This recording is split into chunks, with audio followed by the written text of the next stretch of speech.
In the 90s, a show premiered that I'm sure none of you have ever heard of. It's called Friends. Heard of it? Didn't think so. Friends has been replayed over and over again to the point where it's in a lot of people's top sitcoms of all time.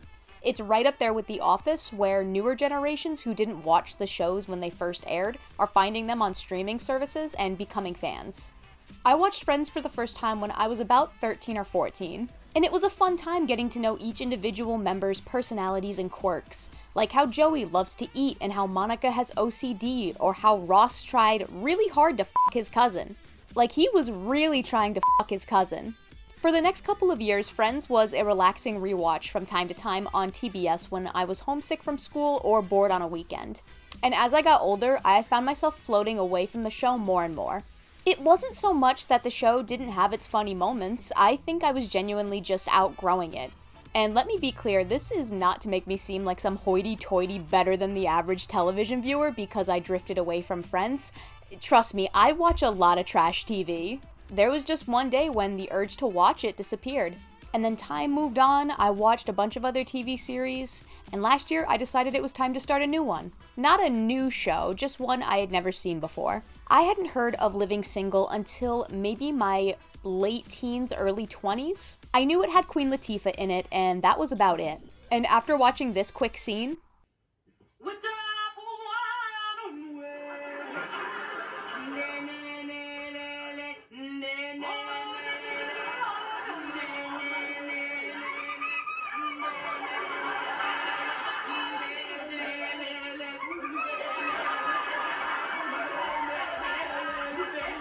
I knew I needed to see if the entire series was as funny as this scene.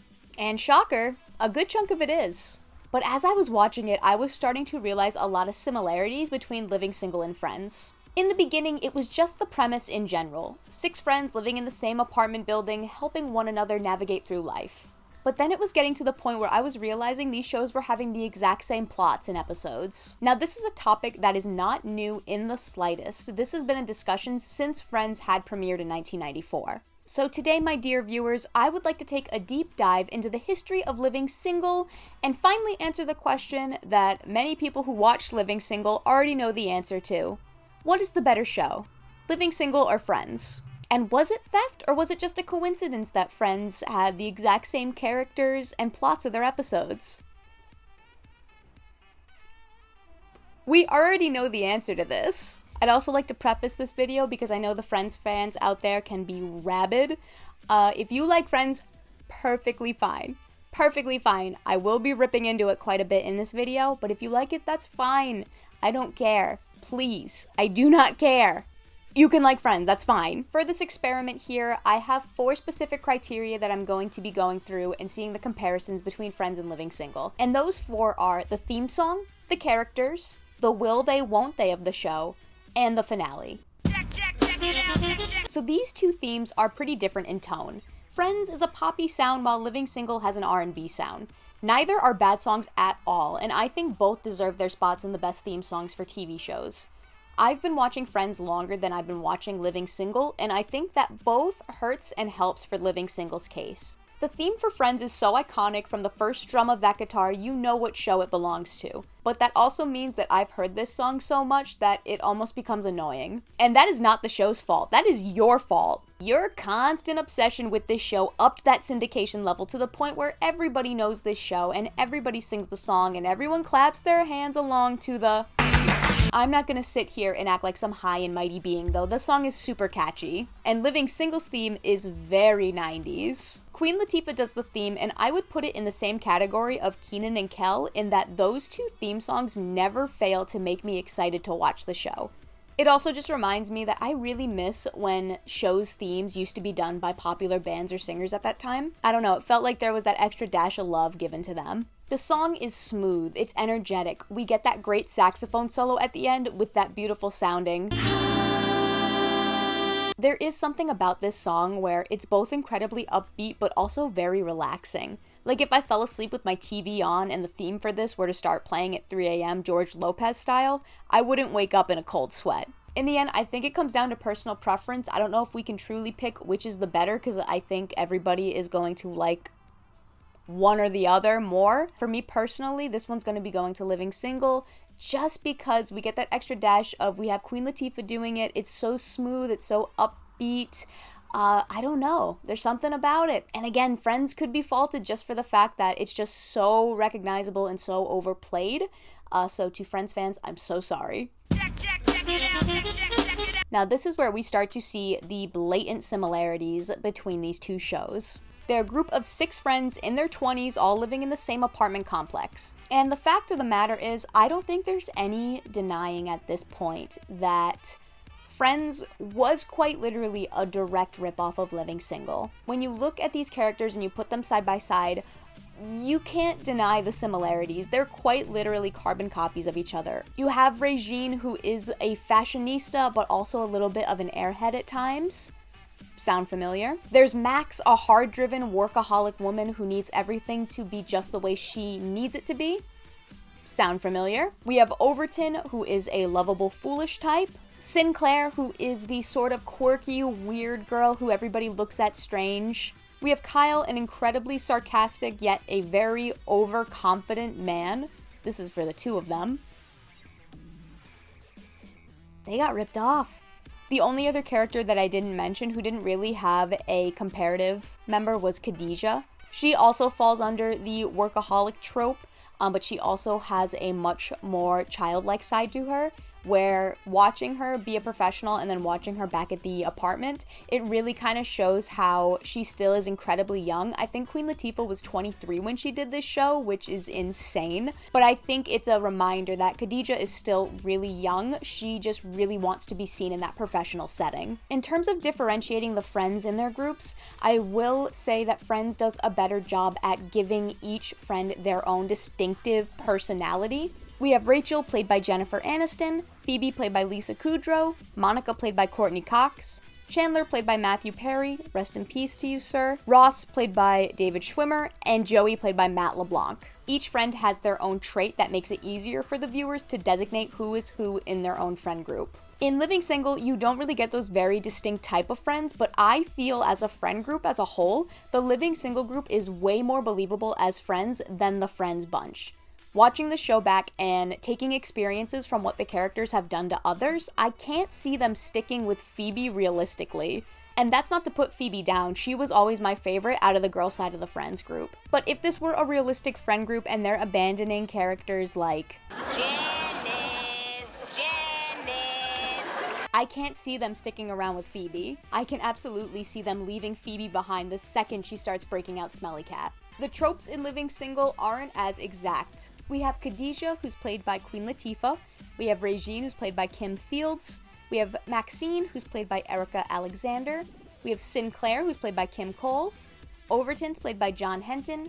And Kyle is played by T.C. Carson. I think the cast of characters flow way more evenly as a friend group than the Friends cast would in real life. This is where the Friends fans are probably going to get very angry with me.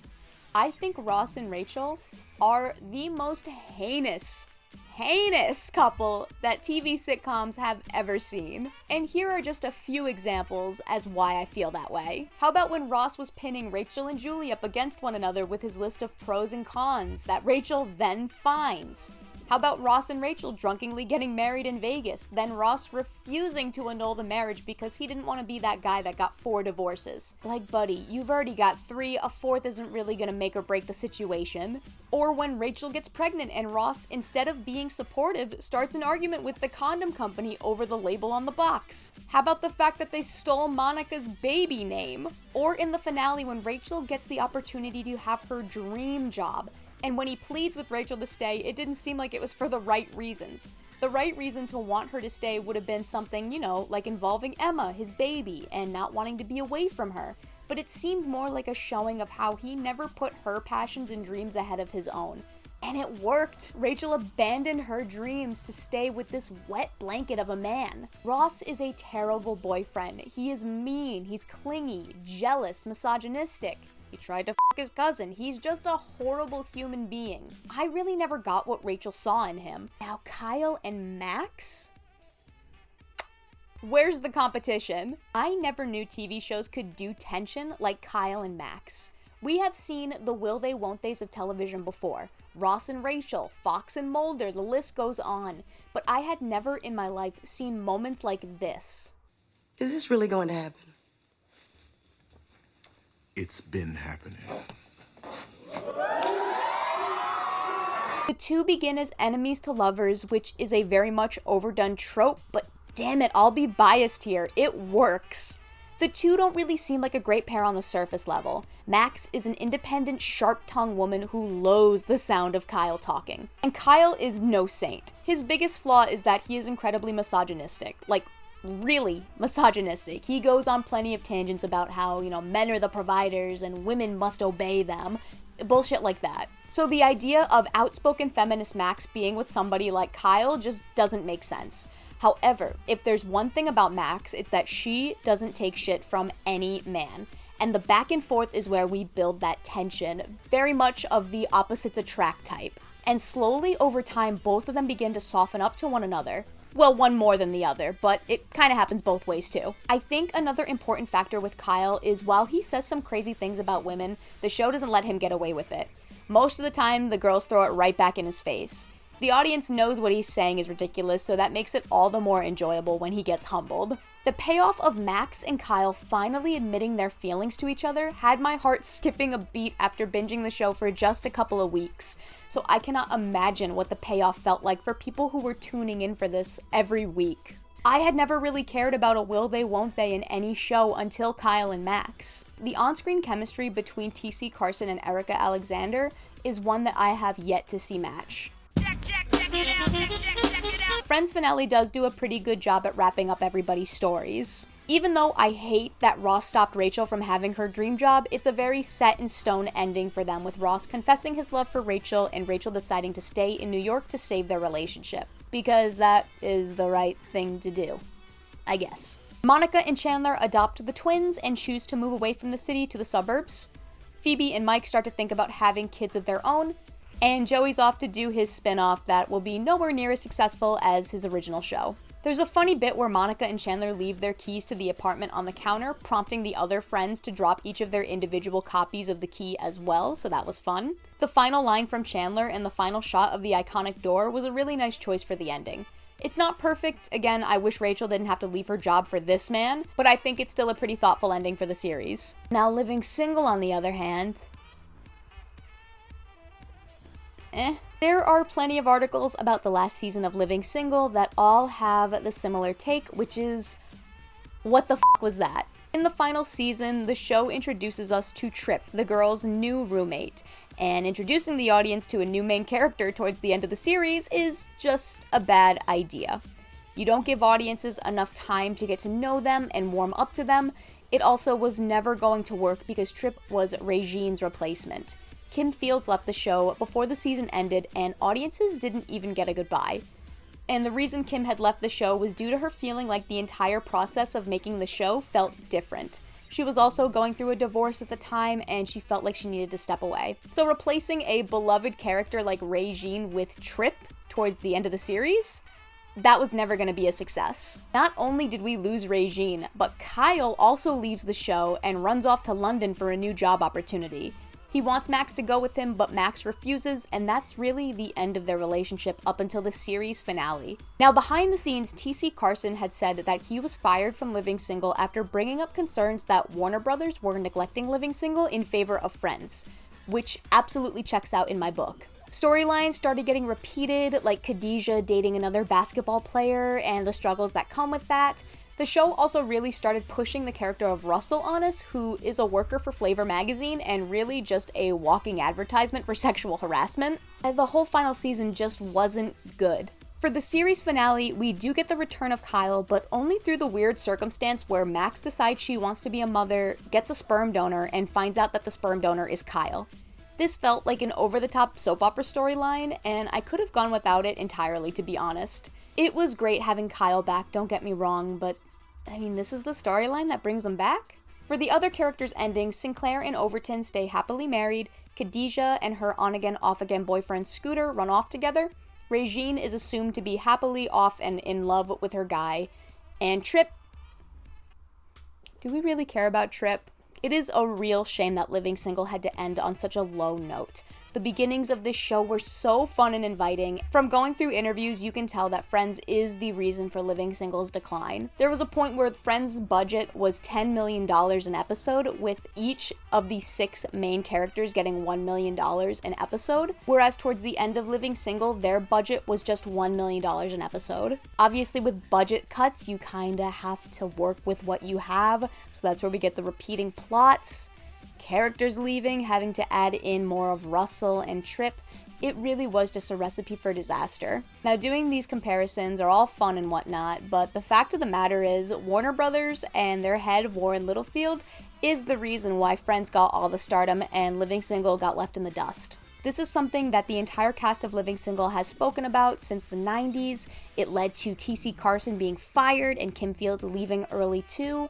The truth is, Warren Littlefield just took the premise of Living Single and threw it over to Friends and promoted it to a white audience. I'm sure a lot of you out there didn't even know Living Single existed, but you surely knew about Friends. The thing with this comparison is that aside from which show you like more, there is a larger conversation to be had about this topic, specifically revolving around the history of black art being stolen by white people and getting that projected over to white audiences. This happens with music, television, art.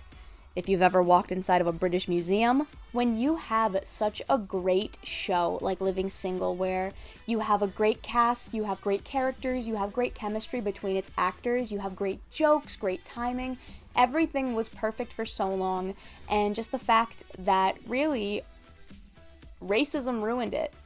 And you can pretend like it wasn't the issue, and you can scoff and act like me talking about this, it's not important, and race has nothing to do with it. Race had something to do with it. Race had everything to do with it. Fact of the matter is, Warren Littlefield was a coward who wanted to put all of his money into the white cast instead of the black cast, and left the black cast in the dust. And that's ridiculous and stupid. And Warren Littlefield can catch these fucking hands. If you take anything from this video, just learn the history and understand that while you can enjoy Friends, there is also an incredible show that came before Friends, that started the blueprint and gave Friends everything that it had, and maybe give that show a watch too. It's only 5 seasons. 4. You can watch 4. 4 is fine. And maybe give Living Single a chance too. I think you will love it. I love it. 2023 was a particularly shitty year for me, but Living Single definitely made everything a lot easier. And yeah, I think this is where I'm able to end the video. Give Living Single a chance. I will see you all next time. Bye. I'm sorry. I'm sorry too. I love you. I love you too.